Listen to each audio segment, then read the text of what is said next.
শেখ হাসিনার আত্মসাৎ করা $500 কোটি ফেরত আনতে ইউরোপীয় ইউনিয়নের সহযোগিতা চাইল বিএনপি। গুলশানে নেতাদের সঙ্গে বৈঠক। সাগরে লঘুচাপ, বিভিন্ন স্থানে থেমে থেমে বৃষ্টি। সমুদ্র বন্দরগুলোতে ৩ নম্বর স্থানীয় সতর্ক সংকেত। বরিশালে পানিতে তলিয়ে বেশ কয়েকটি এলাকা।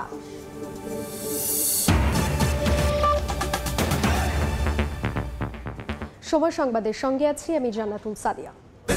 ছাত্র আন্দোলনে আহতদের পুনর্বাসনের কাজ শুরু করেছে অন্তর্বর্তীকালীন সরকার, এমনটাই জানিয়েছেন সমাজ কল্যাণ উপদেষ্টা শারমিন এস মুর্শিদ। বাচ্চারা যারা এই যুদ্ধ করলো তাদের প্রতিষ্ঠা, তাদের পুনর্বাসন, তাদের সুস্বাস্থ্য আমাদের প্রধান দায়িত্ব।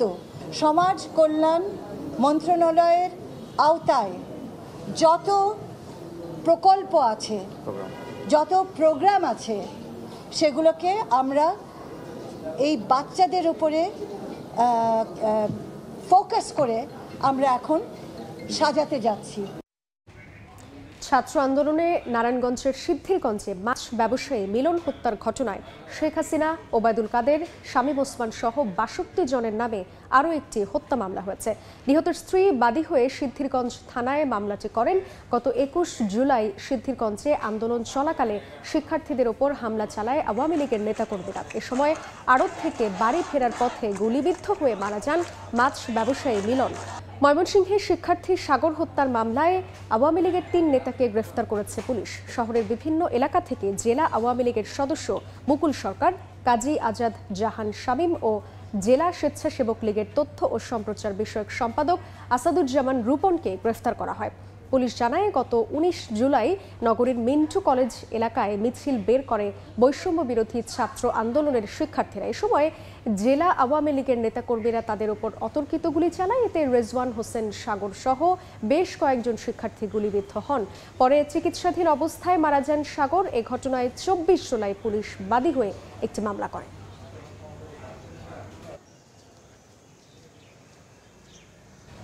রূপপুর প্রকল্পে শেখ হাসিনার আত্মসাৎ করা $500 কোটি ফেরত আনতে ইউরোপীয় ইউনিয়নের সহযোগিতা চেয়েছে বিএনপি। সকালে গুলশানে বিএনপি চেয়ারপারসনের রাজনৈতিক কার্যালয়ে ইইউ এর ভারপ্রাপ্ত রাষ্ট্রদূতের সঙ্গে বৈঠক শেষে দলটির স্থায়ী কমিটির সদস্য আমির খসরু মাহমুদ চৌধুরী একথা জানান। তিনি বলেন, বাংলাদেশের অর্থনৈতিক স্থিতিশীলতা, গণতন্ত্র ও সুশাসন প্রতিষ্ঠায় সহযোগিতা করবে ইইউ। এতগুলো টাকা যে বিদেশে পাচার হয়েছে, যে $100 বিলিয়ন উপরে, যেটা বিভিন্ন সোর্স থেকে যেটা বলা হচ্ছে, যে এই টাকাগুলো বাংলাদেশে ফেরত আনার ব্যাপারে আলোচনা হয়েছে এবং আমরা সাজেস্ট করেছি এটা আমরা সবাই মিলে একসাথে কাজ করতে হবে এটার উপরে, এবং তারা সহযোগিতা করতে এই ব্যাপারে রাজি আছে। গুড গভর্নেন্স, বাংলাদেশে যে প্রতিষ্ঠানগুলো সব ধ্বংস হয়ে গেছে, এগুলোর প্রতিকার কী এবং কীভাবে এগুলোকে আবার ট্র্যাকে আনা যায়, সঠিক জায়গায় আনা যায়, আর সেখানে তাদের কি সহযোগিতা থাকতে পারে, অর্থনীতির ক্ষেত্রে তাদের কি সহযোগিতা থাকতে পারে। আগামী দিনে আমরা যে সবগুলো সংস্কার করে একটা গণতন্ত্রের পথে কীভাবে ফিরে আসতে পারি, মূলত এই আলোচনা। বঙ্গোপসাগরে সৃষ্ট লঘুচাপের কারণে গত 2 দিন ধরে দেশের বিভিন্ন স্থানে থেমে থেমে বৃষ্টি হচ্ছে। উপকূলীয় এলাকায় ঝোড়ো হাওয়া বয়ে যাওয়ার শঙ্কায় সব সমুদ্র বন্দরকে ৩ নম্বর স্থানীয় সতর্ক সংকেত দেখিয়ে যেতে বলা হয়েছে। মাছ ধরার ট্রলারগুলোকে উপকূলের কাছাকাছি থেকে সাবধানে চলাচল করতে বলেছে আবহাওয়া অফিস। এদিকে কখনো মুষলধারে আবার কখনো গুঁড়ি গুঁড়ি বৃষ্টিতে ব্যাহত হচ্ছে মানুষের স্বাভাবিক কার্যক্রম। সড়ক, মহাসড়কে কমেছে যান চলাচল। বঙ্গোপসাগরে সৃষ্ট লঘুচাপের প্রভাবে বরিশালে ভোর থেকেই বৃষ্টি হচ্ছে। শহরের বিভিন্ন স্থানে সৃষ্টি হচ্ছে জলাবদ্ধতা। এই মুহূর্তে বগুড়া রোডে আছেন রিপোর্টার অপূর্ব অপু, সরাসরি যাচ্ছি তার কাছে। বঙ্গোপসাগরে সৃষ্ট লঘুচাপের প্রভাবে বরিশাল সহ আশপাশের এলাকা, বিভিন্ন জেলা শহরে আজকে সকাল থেকেই কিন্তু মুষলধারায় কখনো বৃষ্টি হচ্ছে, কখনো ঝিরিঝিরি বৃষ্টি হচ্ছে। তবে এই মুহূর্তে বৃষ্টি না হলেও শহর জুড়ে জলাবদ্ধতা তৈরি হয়েছে। আমি এই মুহূর্তে আছি শহরের বগুড়া রোড এলাকা। সদরঘাট স্কুলের সামনের ছবিটি দেখছেন যে একেবারে পানি জমেছে, রাস্তা তলিয়ে এই গোটা এলাকার আশেপাশেও জিগরেজ, ভাটিখানা, বটতলা, পলাশপুর সহ বিভিন্ন এলাকায় হাঁটু পানি হয়েছে এবং নাগরিক ভোগান্তি চরমে। স্থানীয় আবহাওয়া অফিস জানিয়েছে গত 24 ঘন্টায় 72 মিলিমিটার বৃষ্টিপাত রেকর্ড করেছে। তার মধ্যে আজ সকাল যে 3 ঘন্টা সেখানে 52 মিলিমিটার বৃষ্টিপাত তারা রেকর্ড করেছে। এবং শহর জুড়ে এখন যে জলাবদ্ধতা তৈরি হয়েছে এটি আমরা দেখি সাধারণত সামান্য বৃষ্টিতেও কিন্তু শহর জুড়ে হাঁটু পানি হয়। এবং এই ভোগান্তি বরিশাল শহরের এই মানুষদের দীর্ঘ বছরের পর বছর জুড়েই এই ভোগান্তি থেকে থাকে। বিশেষ করে শহরের বগুড়া রোড ও বটতলা এলাকায় হাঁটু পানি থাকে। সরকার পরিবর্তন হয়, শহরের মেয়র পরিবর্তন হয়, কিন্তু এই ভোগান্তির কোনো পরিবর্তন হয় না। এখানকার নাগরিকরা বলছে গেল যুগের পর যুগ ধরে সামান্য বৃষ্টিতেই হাঁটু পানি হয়, তবে আজকে যেহেতু ভারী বৃষ্টিপাত চলছে তাতে করে এই ভোগান্তি কিন্তু বাড়ছে। স্থানীয় পানি উন্নয়ন বোর্ডের সাথে আমরা কথা বলেছিলাম, তারা জানিয়েছে যে বরিশালের বিভাগে যে 23টি নদ নদী রয়েছে প্রত্যেকটি নদ নদীতেই কিন্তু পানি বাড়ছে এবং বিপদসীমার উপরে গতকালকে ভোলা তজুমুদ্দিনের পানি বেশি ছিল এবং আজকেও আমাদেরকে জানিয়েছে যে দুপুর 3টার পর তারা আনুষ্ঠানিকভাবে তথ্য জানাতে পারবেন। তবে তারা অনানুষ্ঠানিকভাবে জানিয়েছেন যে প্রত্যেকটি নদ নদীর পানি কিন্তু বিপদসীমার উপর থেকে বয়ে চলছে। এবং আপনি জানেন যে এর মধ্যে আবহাওয়া অফিস আরও জানিয়েছে বঙ্গোপসাগরে সৃষ্ট লঘুচাপটি এর মধ্যে ঘনীভূত হয়ে সুস্পষ্ট লঘুচাপে পরিণত হয়েছে।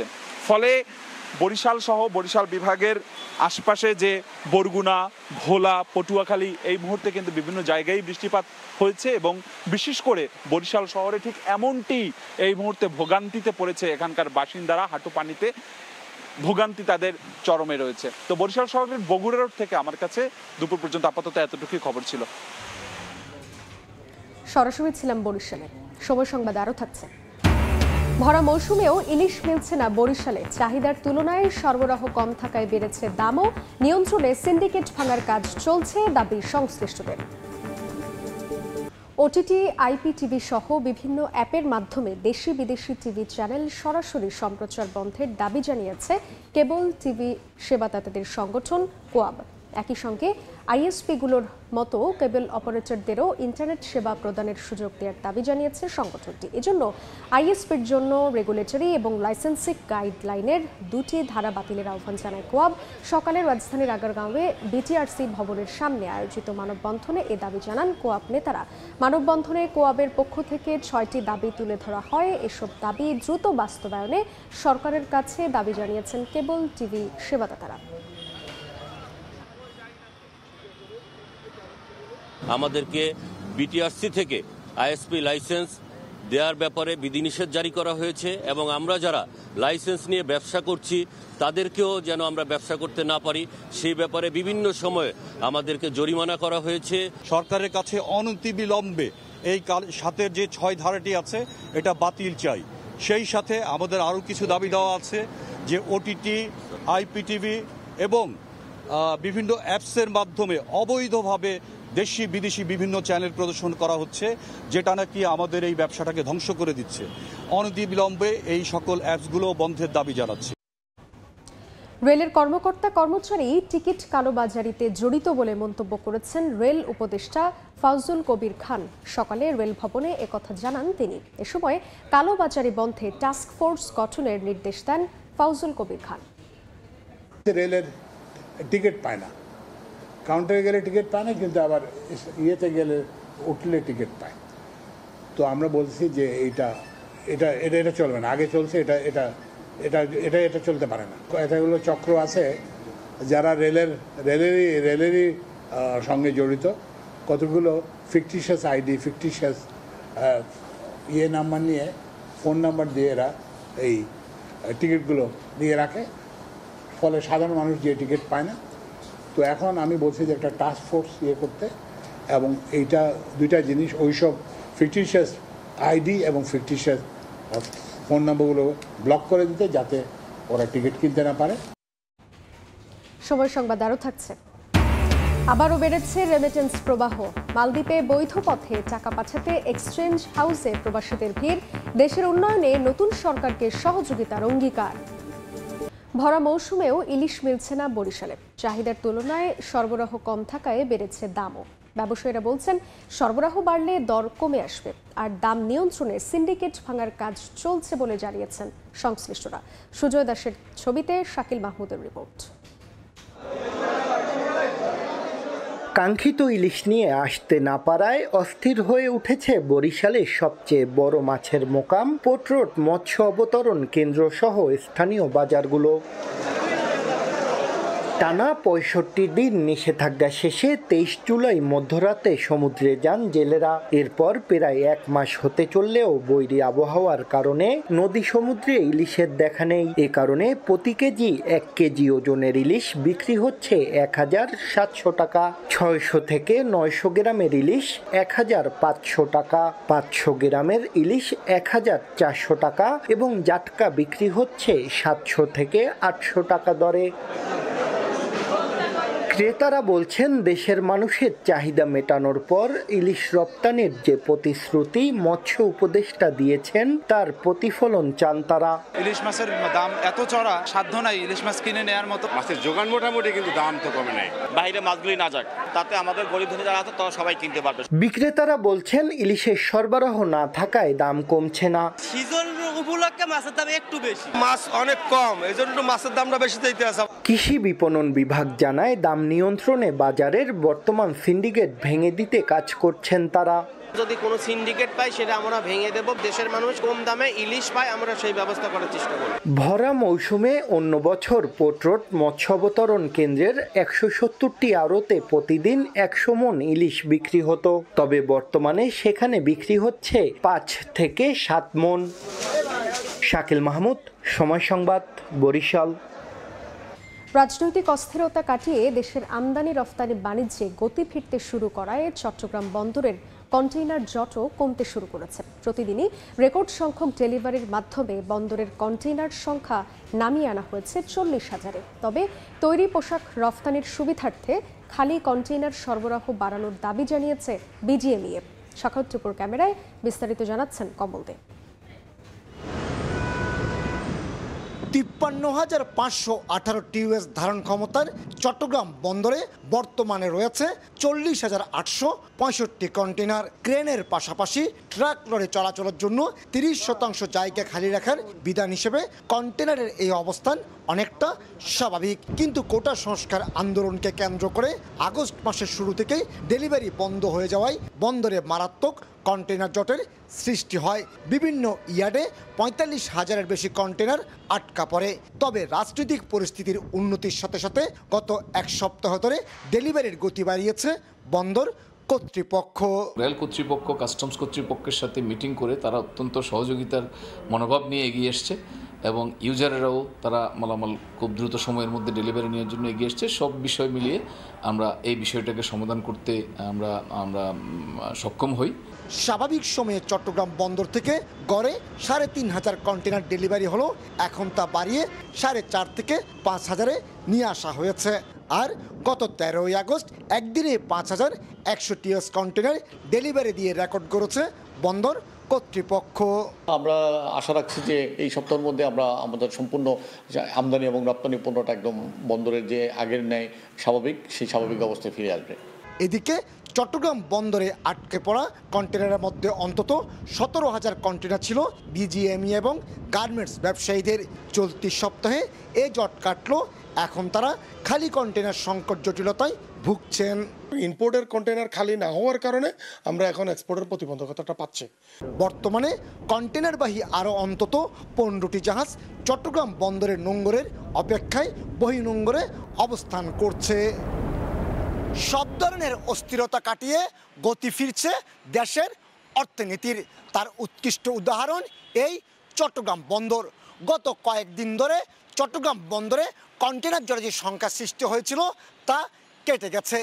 ডেলিভারিতে যেমন গতি এসেছে, তেমনি গতি এসেছে বন্দরের সব ধরনের কার্যক্রমে।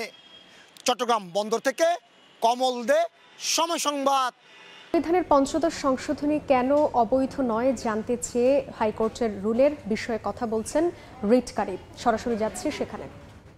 দুরুপক্ষে তত্ত্বাবধায়ক সরকার বাতিলের রাজনীতি, অপরাজনীতি ছিল, কিন্তু রাজনীতি। আপনারা এই বইটা দেখবেন, অনেক কিছু তথ্য ওখানে অন্তর্ভুক্ত আছে। যেমন যে খায়রুল-হকের নেতৃত্বে সুপ্রিম কোর্টের আপিল বিভাগ 10ই মে 2011 তারিখে 10ই মে 2011 তারিখে একটা শর্ট অর্ডার 3-4 বাক্যের একটা শর্ট অর্ডার দিয়েছেন। ওখানে বলেছেন যে আগামী শরীফ সাহেব যেটা বললেন আগামী 2 নির্বাচনের পরে 10ম এবং একাদশ এবং দ্বাদশ নির্বাচনের পরে তত্ত্বাবধায়ক সরকার ব্যবস্থা বাতিল হবে, প্রসপেক্টিভলি ডিক্লেয়ার্ড আনকনস্টিটিউশনাল। এবং যদি সংসদ চায় তাহলে ওই বিচারপতিদের রাখার যে বিধান সেটা সংশোধন করতে পারে।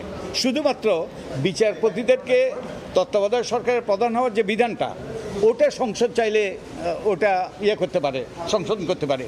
কিন্তু যেটা বলা হয়েছে আমাদের সাবেক প্রধানমন্ত্রীর পক্ষ থেকে, সাবেক প্রধানমন্ত্রী বলেছে আমি তত্ত্বাবধায়ক সরকার ব্যবস্থা বাতিল করি নাই, আদালত করেছে।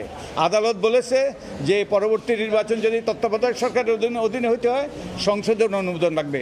এটা সম্পূর্ণভাবে মিথ্যাচার, একবারে ভদ্রভাবে বলতে গেলে ওই যে বিভ্রান্তিমূলক, আর এটা সম্পূর্ণ মিথ্যাচার। এবং শুধু তাই নয়, যে আপনারা জানেন যে বেগম সাজেদা চৌধুরী এবং এই যে সুরঞ্জিত সেনগুপ্তের নেতৃত্বে 15 সদস্যের একটা কমিটি হয়েছিল, সংসদীয় কমিটি, বিশেষ কমিটি। এই বিশেষ কমিটি সর্বসম্মতভাবে, আমার বইতে এগুলো সবগুলো লেখা আছে, একবারে কোট করা আছে, সর্বসম্মতভাবে তারা সুপারিশ করেছিল যে তত্ত্বাবধায়ক সরকার রেখেই যেন সংবিধান সংশোধন করা হয়। শুধু তাই নয়, আমাদের সাবেক প্রধানমন্ত্রী তিনি আওয়ামী লীগের একদল নেতাকে নিয়ে সেই কমিটির সামনে উপস্থিত হয়ে একই রকম তিনি সুপারিশ করেছিলেন 3 মাসের সময়সীমা বেঁধে দিয়ে তত্ত্বাবধায়ক সরকার রেখেই সংবিধান সংশোধন করা। সংবিধানের 15দশ সংশোধনী কেন অবৈধ নয় জানতে চেয়ে হাইকোর্টের রুলের বিষয়ে কথা বলছেন রিটকারী। আমরা তখন সরাসরি ছিলাম সেখানে। ছাত্র আন্দোলনের সময় শিক্ষার্থী হত্যার ঘটনা তদন্ত করতে আগামী সপ্তাহে জাতিসংঘের তদন্ত দল ঢাকায় আসবে বলে জানিয়েছেন স্বরাষ্ট্র উপদেষ্টা জাহাঙ্গীর আলম চৌধুরী। সকালে সচিবালয়ে জাতিসংঘের আবাসিক প্রতিনিধি গোয়েন লুইসের সঙ্গে সাক্ষাৎ শেষে কথা বলেন তিনি। ফ্যাক্ট ফাইন্ডিং মেশিন আসার মতো আসার কথা যে জাতিসংঘ থেকে ওটা এরা হয়তো পাঠাবে, হয়তো নেক্সট উইকে আসতে পারে। রোহিঙ্গা তো তারা হেল্প তো করতেছে, আমরা আরও হেল্প চাচ্ছি, যেহেতু আমাদের তো কত লোক খাওয়াবে, 1.2 মিলিয়ন প্রতিদিনই, মানে এদের বাচ্চা বাড়তেছে, এই বাড়তেছে, তাদের খরচ বাড়তেছে, আমাদের পক্ষে তো কতদিন এটা খরচ বহন করা সম্ভব। পর্যায়ে শীর্ষ সংবাদগুলো জানিয়ে দিচ্ছি আরেকবার। তত্ত্বাবধায়ক সরকার বাতিল করে সংবিধানের 15দশ সংশোধনী কেন অবৈধ নয় জানতে চেয়ে হাইকোর্টের রুল। জালিয়াতি করে সংশোধন আনে আওয়ামী লীগ সরকার, বললেন রিটকারী। এবং সাগরে লঘুচাপ, বিভিন্ন স্থানে থেমে থেমে বৃষ্টি, সমুদ্র বন্দরগুলোতে 3 নম্বর স্থানীয় সতর্ক সংকেত, বরিশালে পানিতে তলিয়ে বেশ কয়েকটি এলাকা।